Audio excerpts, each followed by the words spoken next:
Assalamualaikum warahmatullahi wabarakatuh.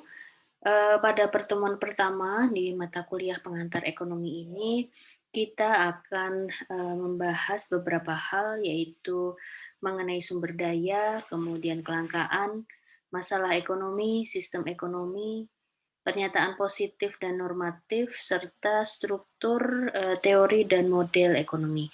Jadi nanti di akhir pertemuan ini, teman-teman diharapkan memiliki pemahaman mengenai materi-materi yang barusan saya sebutkan tadi.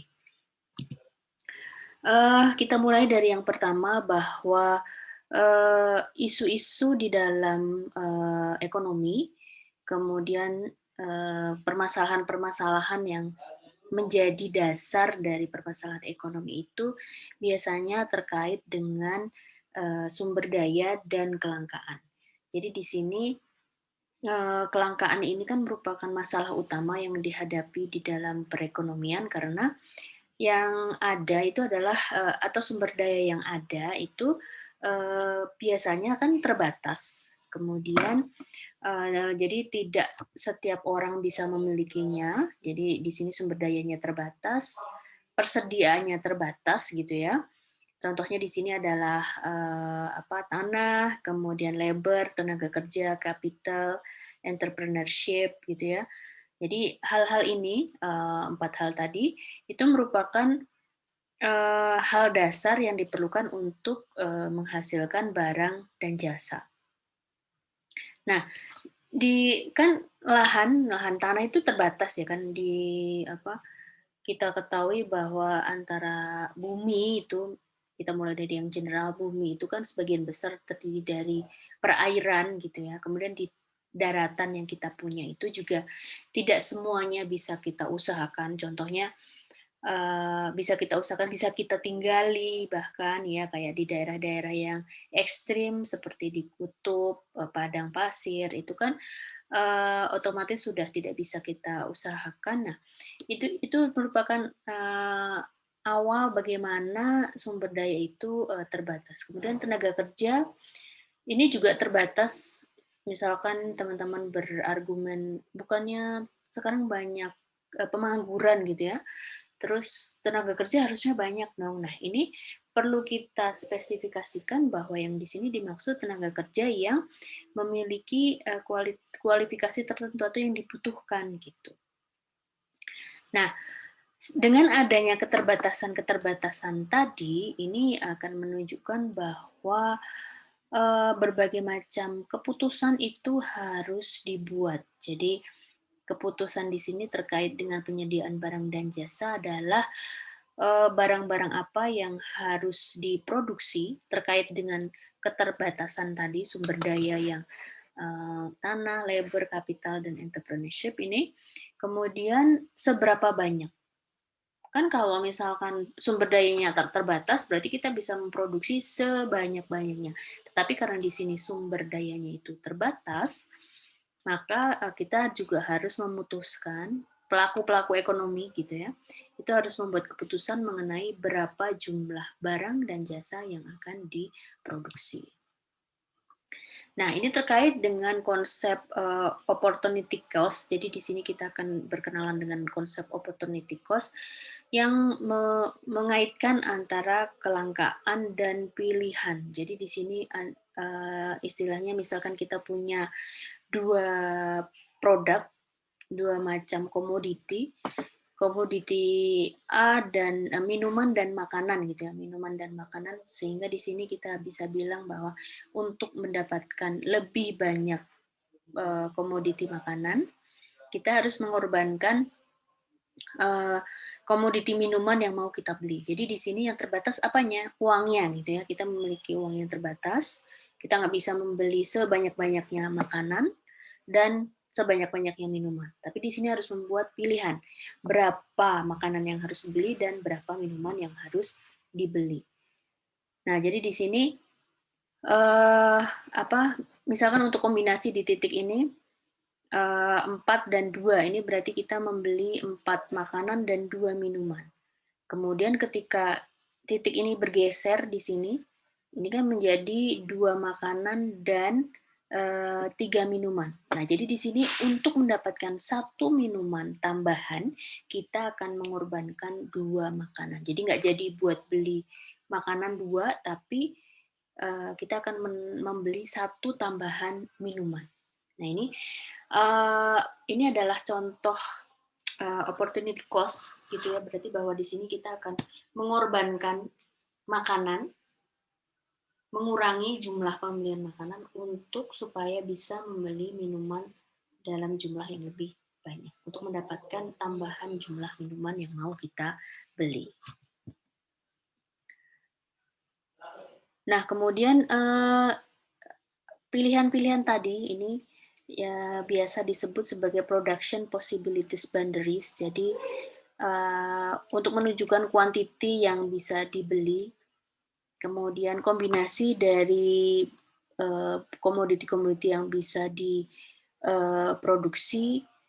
kemudian perpindahan antara titik tadi itu akan menunjukkan seberapa besar komoditi yang bisa dihasilkan yang membutuhkan realokasi sumber daya. Jadi maksudnya ketika terjadi perubahan banyaknya produksi antara 2 macam komoditi tadi, itu berarti alokasi sumber daya itu harus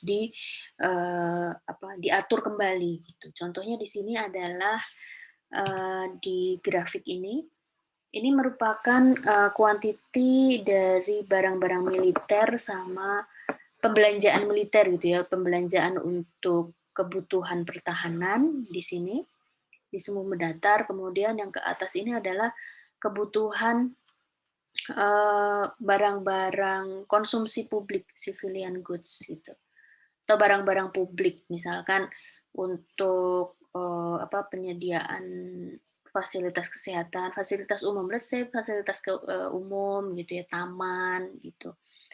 Nah, ini titik-titik yang terletak pada di bawah garis ini.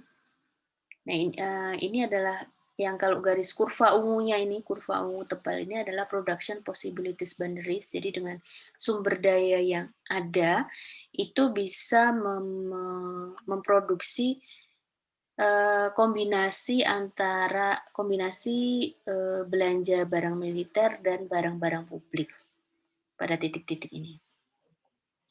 Berarti pada titik C ini berarti akan memproduksi barang militer sebanyak di titik ini, kemudian barang publiknya sebesar ini saja, gitu ya.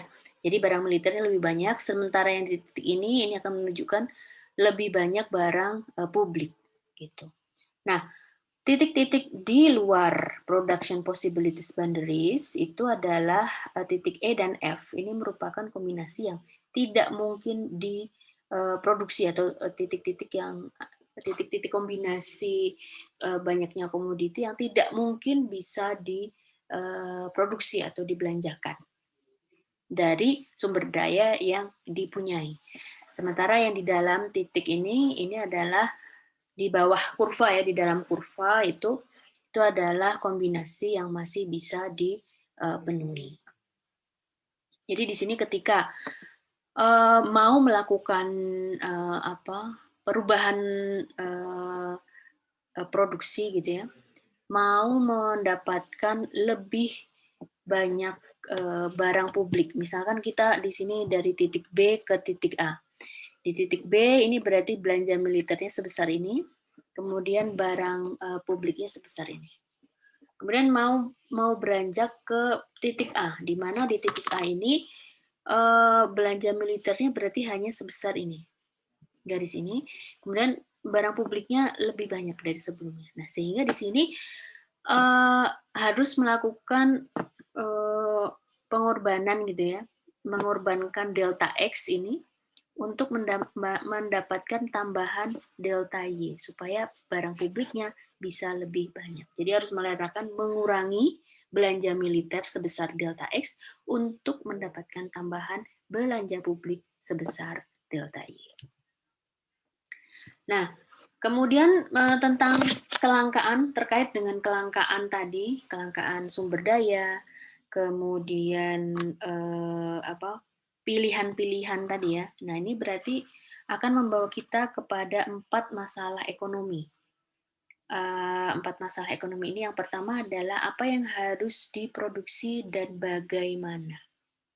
Nah, ini berarti keputusan-keputusan tersebut itu harus memperhatikan alokasi sumber dayanya. Jadi untuk menentukan mau memproduksi apa dan bagaimana itu sumber daya yang terbatas tadi itu harus dialokasikan, kemudian memperhatikan penggunaan alternatifnya, penggunaan alternatif dari sumber daya tersebut.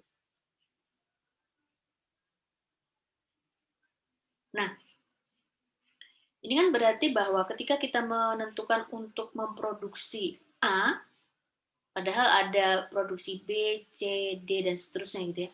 Ketika kita mau memproduksi barang A, berarti kan sumber daya ini akan dialokasikan untuk memproduksi barang A gitu.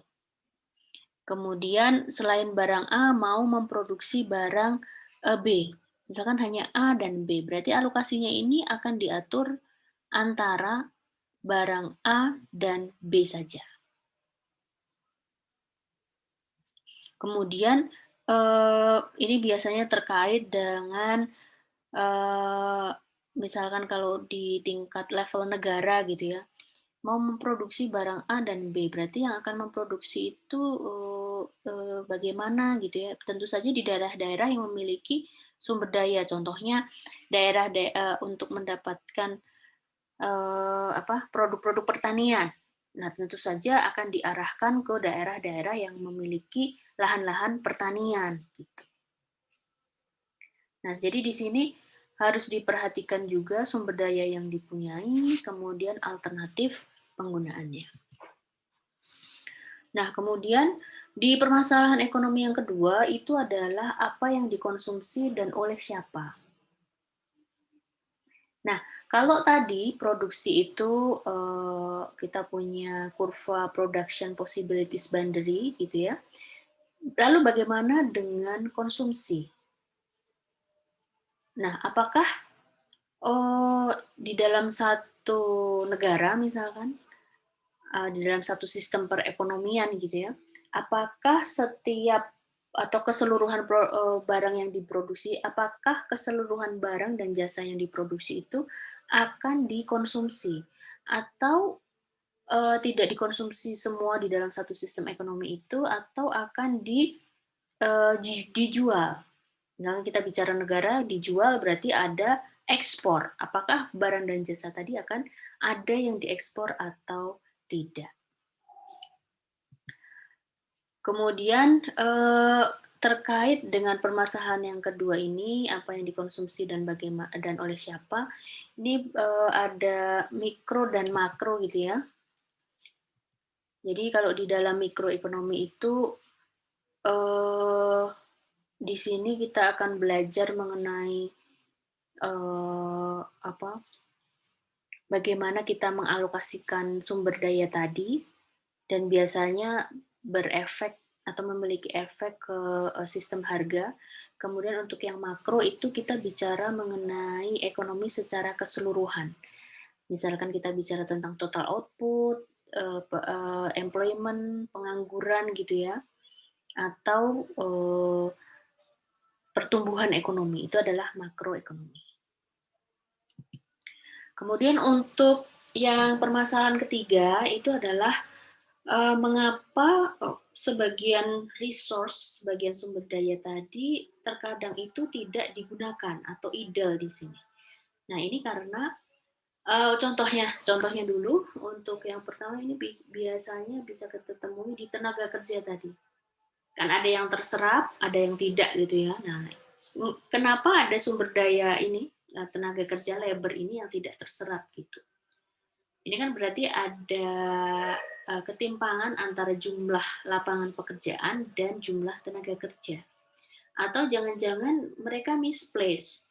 Jadi di satu tempat itu ada kelebihan tenaga kerja, sementara di lain tempat itu kekurangan tenaga kerja. Berarti kan di satu daerah yang kelebihan tenaga kerja ini terjadi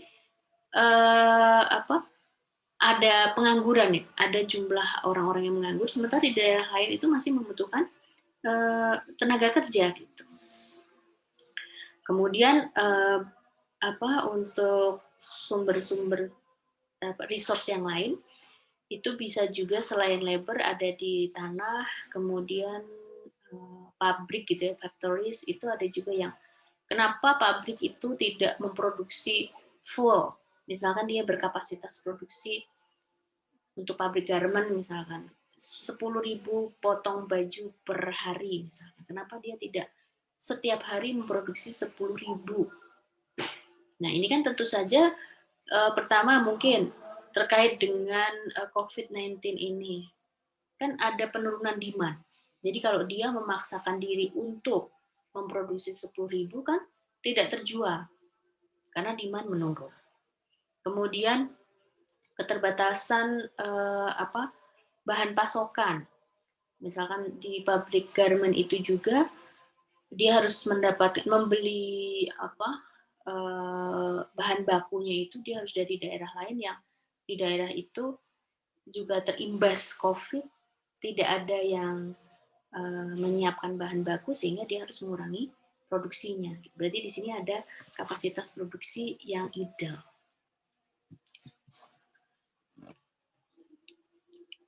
Jadi untuk digambar tadi, untuk yang resource yang ideal itu digambarkan di sini, di titik-titik di bawah atau di dalam kurva.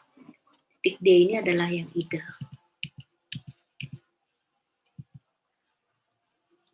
Nah, kemudian yang keempat, permasalahan keempat itu adalah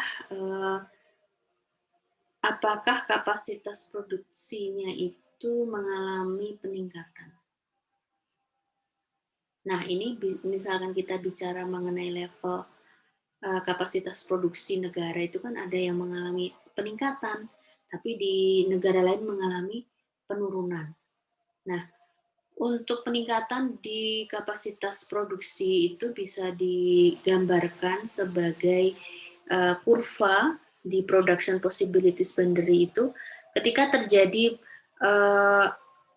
productive capacity growing, terjadi peningkatan kapasitas produksi ini berarti kurva tadi yang production possibilities boundary itu akan bergeser ke kanan gitu. Jadi di sini ini adalah production possibilities boundaries sebelum terjadi peningkatan. Nah, ketika terjadi peningkatan maka dia akan bergeser ke kanan. Berarti kan semakin banyak.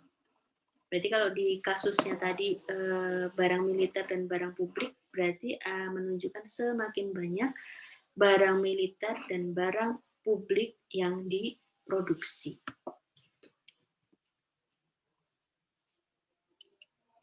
Nah, jadi di sini kalau kita lihat dari titik ini kan berarti untuk digambar 1, 2 ini kan kita punya production possibility boundaries-nya di sini. Kemudian di titik E dan F itu adalah titik-titik yang tidak mungkin tidak mungkin dicapai gitu ya dengan kapasitas produksi saat ini. Gitu. Nah, tapi ketika terjadi peningkatan, terjadi productive capacity growing tadi, ini kan akan bergerak ke kanan, kurvanya bergerak ke kanan sehingga yang tadinya tidak terpenuhi, tidak bisa tercapai itu menjadi tercapai. Jadi kurva ini akan bergeser ke kanan gitu ya, bergeser ke kanan sehingga E dan F itu akan menjadi di dalam atau di dalam kurvanya, jadi satu garis di kurvanya.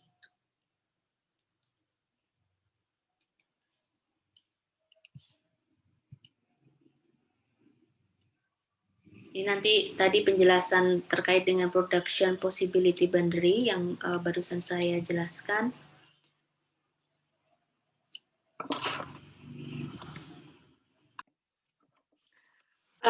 Terkait dengan permasalahan ekonomi tadi ya, mengenai siapa saja yang memproduksi dan bagaimana gitu ya di permasalahan ekonomi yang pertama. Nah ini ada kaitannya dengan hubungan antara produser dan konsumer gitu. Ya, ini bisa ditunjukkan hubungan antara produser dan consumer itu ditunjukkan dengan circular flow of income dan expenditure. Jadi di sini kalau yang merah, tanda panah merah ini adalah menunjukkan, tanda panah merah itu menunjukkan aliran barang dan jasa, sementara yang biru itu adalah aliran pembayaran yang digunakan untuk mendapatkan barang dan jasa tersebut gitu. Nah, jadi di sini ada dua agent.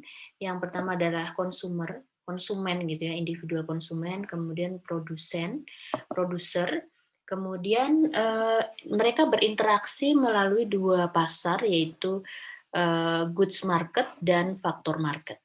Nah, ini adalah konsumen individu-individu gitu ya, individu-individu di mana mereka kan bisa berperan dalam kegiatan ekonomi itu sebagai penyedia tenaga kerja. Tenaga kerja tadi diletakkan di faktor market. Kan di sini labor dia punya tenaga kerja gitu ya, keahliannya, tenaganya itu diletakkan di faktor market. Kemudian nanti produser ini akan membutuhkan itu tadi keahlian dan tenaga dari si yang disediakan oleh konsumer di faktor market. Nah, kemudian nanti dia akan menggunakan tenaga keahlian dari labor tadi untuk menghasilkan barang dan jasa yang akan diletakkan di good market. Nah, jadi di sini si individu ini akan memberikan tenaganya gitu ya ke faktor market. Kemudian si produser ini akan membayar upah gitu ya, membayar upah ke labor, sehingga upah yang diberikan oleh si produser itu adalah income bagi si konsumer ini. Kemudian barang dan jasa yang dihasilkan oleh produser itu diletakkan di good market. Kemudian si individu tadi kan membutuhkan barang dan jasa kan untuk memenuhi kebutuhan sehari-hari. Nah, dia akan membayar, membeli dengan menggunakan income tadi untuk membeli barang dan jasa yang disediakan oleh produser. Jadi ini adalah flow yang menunjukkan income dan expenditure. Di sini menunjukkan menunjukkan dua agent yang saling berhubungan, yaitu consumer dan produser. Nah, kemudian di perekonomian modern, jadi berbeda dengan perekonomian tradisional gitu ya. Di perekonomian modern ini dia berkembang yang namanya spesialisasi dan pembagian. Spesialisasi dan pembagian tenaga kerja. Jadi kalau di ekonomi tradisional itu kan keahlian itu didapatkan secara mungkin kayak bisnis keluarga itu dilakukan secara turun-temurun, dalam artian ketika orang tuanya petani, maka anaknya juga akan menjadi petani karena meneruskan pekerjaan dari orang tuanya, mengelola lahan yang sudah tersedia gitu ya. Kalau dia tukang bikin kue gitu ya, tukang bikin roti, maka anaknya akan memperoleh atau belajar keahlian itu dari orang tuanya, kemudian melanjutkan usaha membuat roti tadi.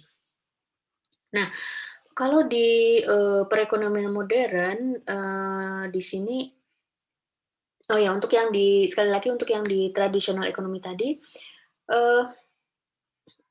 orang itu akan cenderung untuk memenuhi kebutuhannya sendiri. Jadi dalam satu masyarakat itu biasanya mereka akan memenuhi kebutuhannya sendiri. Jadi kayak orang-orang dulu itu ketika dia petani, terus bikin rumah gitu ya, dia nggak manggil tukang, tapi rumahnya dibikin sendiri, betulin rumahnya sendiri, gitu. Terus sekarang ada GoFood gitu ya, makanan. Kalau yang di masa-masa lalu gitu kan, makanan dia bikin gitu. Bahkan mencari dulu bahannya gitu ya. Nah itu di ekonomi yang membedakan dengan perekonomian modern terutama adalah terjadinya spesialisasi dan divisi.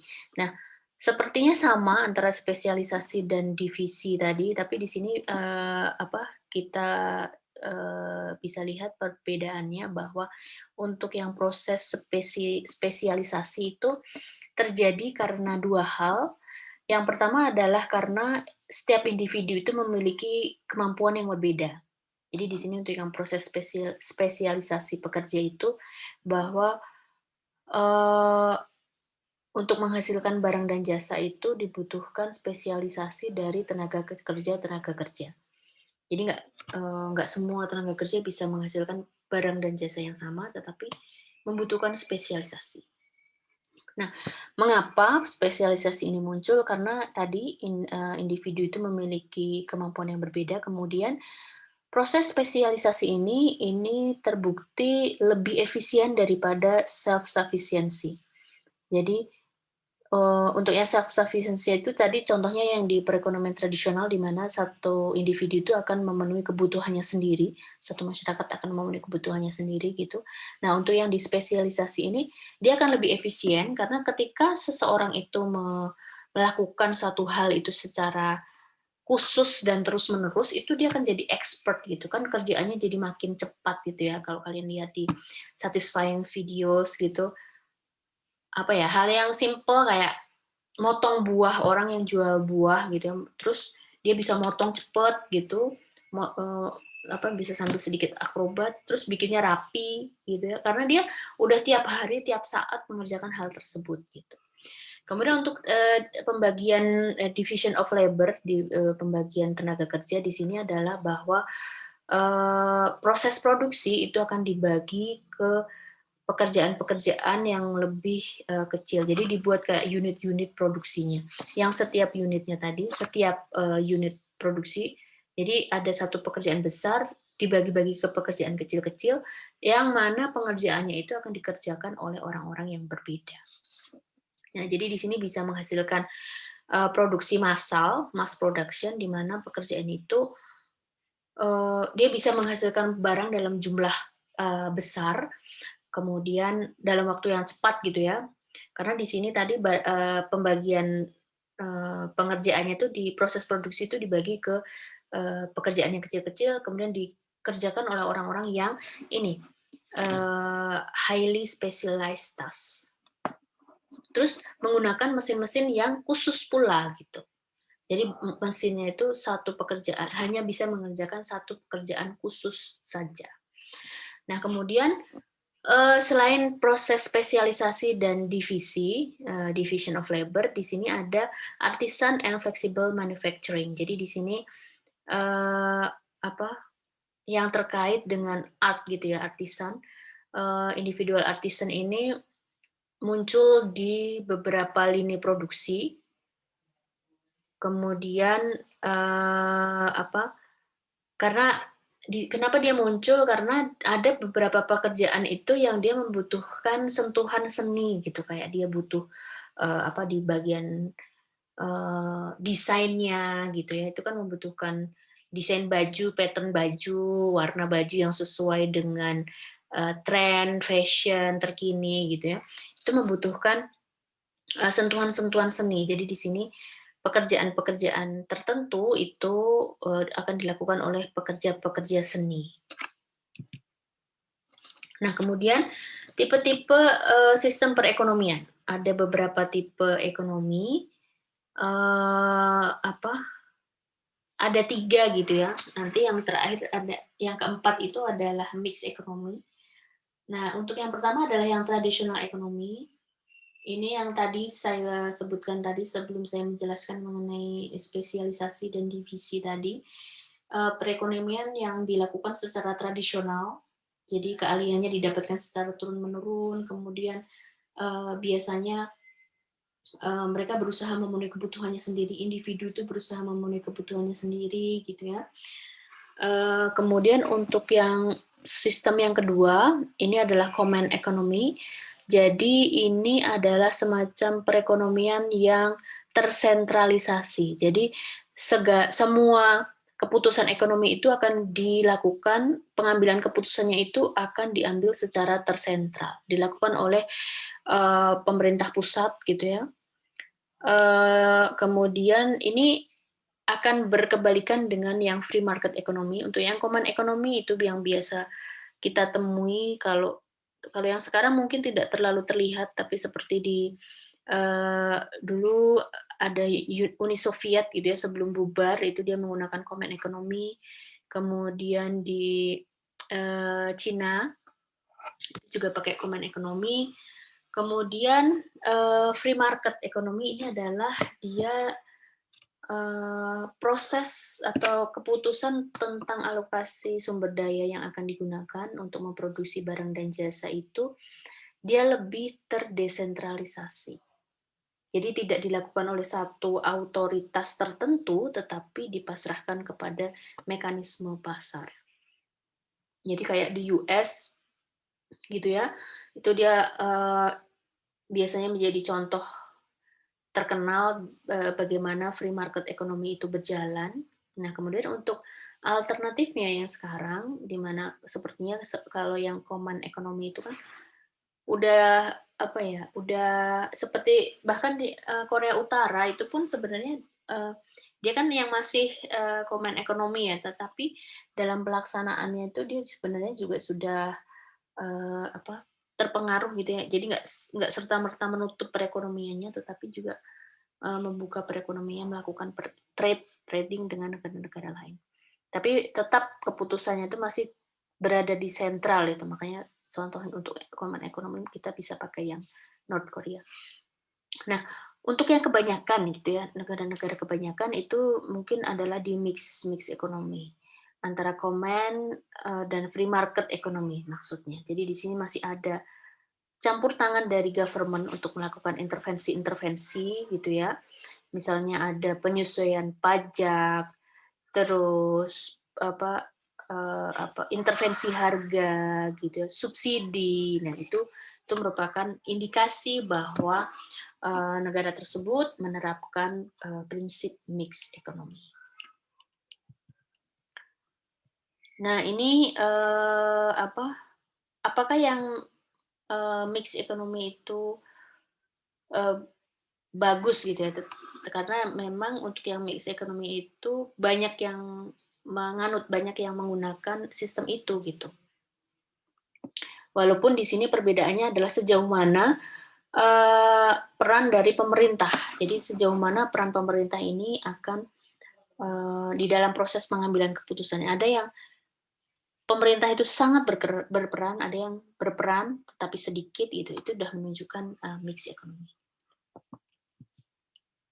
Nah, kemudian kita berlanjut ke statement positif dan normatif. Jadi ketika kita bicara atau belajar mengenai ekonomi itu biasanya seorang ekonomis gitu ya, seorang ekonom itu akan memberikan beberapa rekomendasi. Jadi terkait dengan ada permasalahan, kemudian ekonomi ini akan memberikan ulasan, membuat rekomendasi berdasarkan data gitu ya.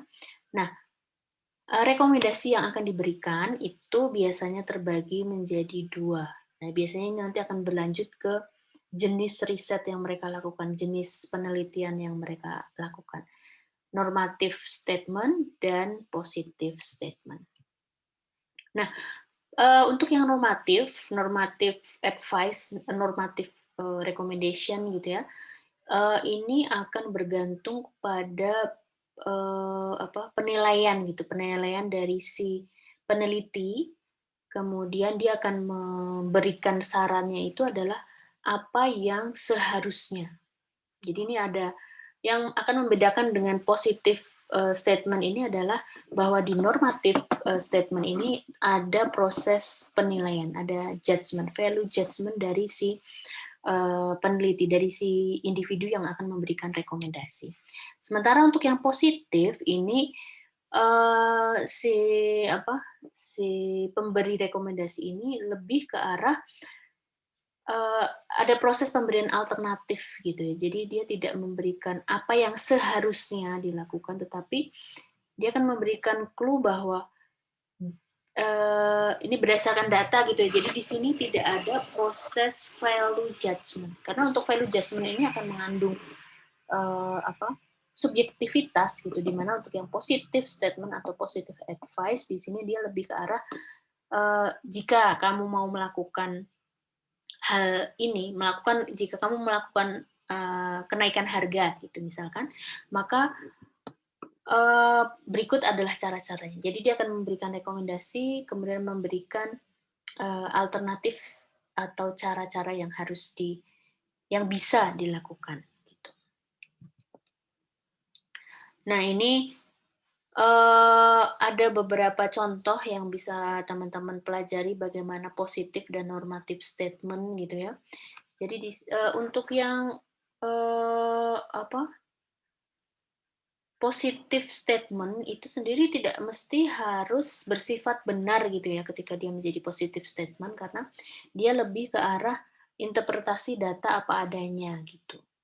Sementara untuk yang normatif itu dia lebih dia kayak memberikan idealnya. Jadi idealnya tuh harusnya seperti ini, itu adalah di normatif. Sementara di positif itu dia lebih ke datanya. Kalau misalkan contohnya di sini high tax on cigarettes discourage smoking. Jadi ini penerapan pajak yang tinggi itu akan mengurangi orang untuk merokok karena kan harganya akan menjadi lebih mahal gitu ya. Kemudian di sini dia lebih ke arah apa yang seharusnya people should save more. Jadi kayak orang harus menabung lebih banyak. Itu adalah salah satu contoh normative statement karena kan dia nggak ngasih tahu tadi menabungnya itu bagaimana gitu ya, bagaimana melakukan proses menabung tadi. Kan bisa aja bagaimana mau menabung yang digunakan untuk sehari-hari aja kurang gitu. Ini terlepas dari fakta-fakta tadi gitu. Kemudian kan memang people should save more supaya dia punya dana darurat gitu ya, dana tabungan gitu ya. Terus smoking should be discouraged. Yes, rokok itu sebaiknya dicegah gitu ya. Orang semakin sedikit yang merokok. Terlepas dari isu kesehatan maupun dari isu ekonominya gitu.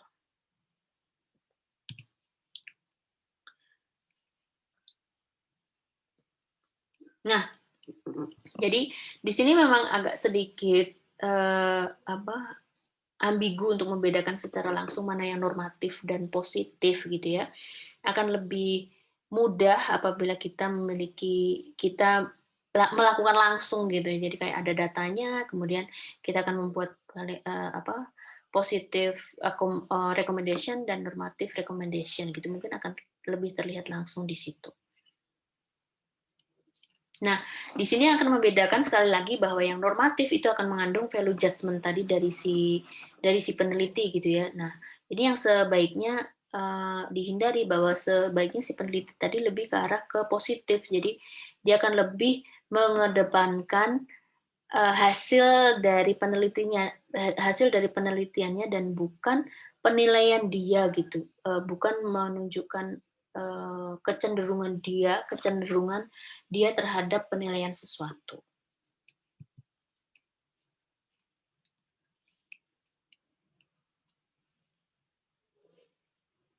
Nah, jadi kalau membedakan antara apa yang sebenarnya terjadi, nah ini kan bisa kita lihat dari data gitu ya.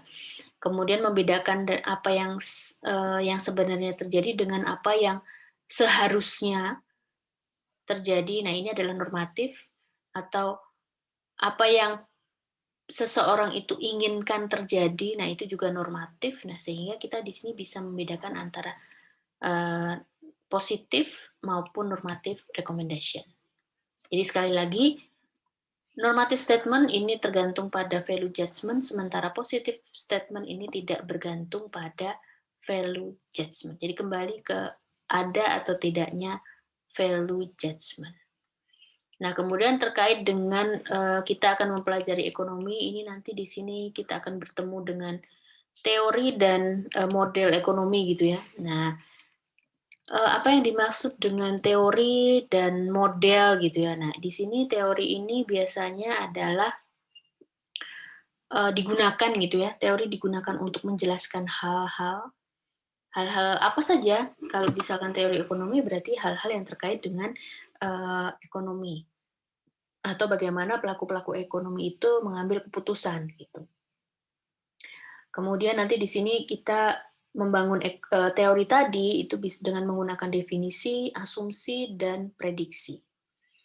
Kenapa harus menggunakan definisi, asumsi, dan prediksi? Karena fenomena-fenomena yang terjadi di bidang ekonomi itu biasanya meliputi hal yang luas. Jadi satu hal itu tidak hanya dipengaruhi oleh satu atau beberapa hal saja, tetapi kompleks. Nah, supaya supaya lebih fokus gitu ya, terus eh, kita bisa memiliki variabel-variabel yang kita bisa kontrol gitu, maka kita harus membuat definisi, asumsi, dan prediksi supaya permasalahan itu menjadi lebih spesifik nih, menyederhanakan permasalahan. Jadi supaya bisa terlihat ini dia berubah itu karena apa saja. Kalau misalkan kita nggak membatasi permasalahan itu kan berarti yang akan kita amati adalah sesuatu yang umum gitu, yang sangat luas gitu. Nah, jadi definisi ini adalah penjelasan gitu ya, deskripsi. Kemudian biasanya yang mengikuti teori itu adalah variabel. Kemudian variabel ini adalah magnitude gitu ya, yang bisa memiliki beberapa nilai. Amatan gitu ya, amatan nanti yang hal apa, variabel itu biasanya akan menjelaskan hal apa, kemudian nilainya itu bisa berubah. Kemudian ini ada endogenous variable sama exogenous. Kalau yang endogenous itu yang akan dijelaskan di dalam teori, sementara yang exogen itu yang ditentukan di luar dari teori tersebut. Jadi akan ditentukan oleh faktor lain gitu. Kemudian asumsi ini adalah jadi supaya teori tadi bisa bekerja, bisa kita amati hasilnya, itu biasanya akan berdasar kepada asumsi-asumsi tertentu. Jadi supaya untuk menjaga hasil, supaya hasil dari teori tadi bisa teramati, nah itu biasanya kita tambahkan dengan asumsi ini. Jadi ada kondisi-kondisi supaya teori tadi bisa diaplikasikan. Kemudian prediksi ini berarti propositions gitu ya. Jadi prediksi ini hasil kesimpulan dari teori tadi yang bisa kita tarik. Kemudian prediksi ini bisa juga menjelaskan kejadian di kejadian sehari-hari. Nah, kemudian ketika kita bekerja dengan teori, nah ini beranjak juga ke membuat model. Jadi ada yang namanya economic model gitu ya. Nah, biasanya penggunaan economic model atau model saja itu tuh merupakan spesifik quantitative formulation dari teorinya. Jadi untuk model ini memiliki dua pengertian. Yang pertama adalah dia merupakan formulasi kuantitatif tertentu dari teori. Misalkan teori itu menjelaskan terjadi kenaikan. Nah, di dalam modelnya ini nanti kita bisa bicara 5% kenaikan, ada angkanya. Jadi ada spesifik, ada formulasi kuantitatif, jumlah kuantitatif tertentu dari teori yang ada. Atau untuk yang definisi kedua, ini merupakan penerapan dari teori secara umum pada konteks-konteks sehari-hari. Jadi ada teori, kemudian kita buat modelnya dengan menggunakan kasus-kasus yang terjadi di kehidupan sehari-hari. Itu adalah definisi model yang kedua. Jadi tergantung dari apa yang mau kita buat, model ekonomi seperti apa yang mau kita buat. Nanti di sini ada beberapa bacaan tambahan gitu ya. Ini nanti bacaan tambahan mengenai Tapi, aku pikir ini sudah pernah muncul di mata kuliah lain, mungkin jadi bisa ditambahkan sebagai pengayaan saja seperti bagaimana mengumpulkan data, terus, indeks itu apa gitu ya, ini kayaknya sudah muncul. Nanti di pertemuan-pertemuan mendatang akan kita bahas lebih lanjut, ya kan. Terus ada index number, bagaimana menghitung indeks secara sederhana gitu ya, yang bisa kalian baca sendiri. Baik, terima kasih untuk perhatiannya. Saya akhiri dulu untuk pertemuan kali ini. Wassalamualaikum warahmatullahi wabarakatuh.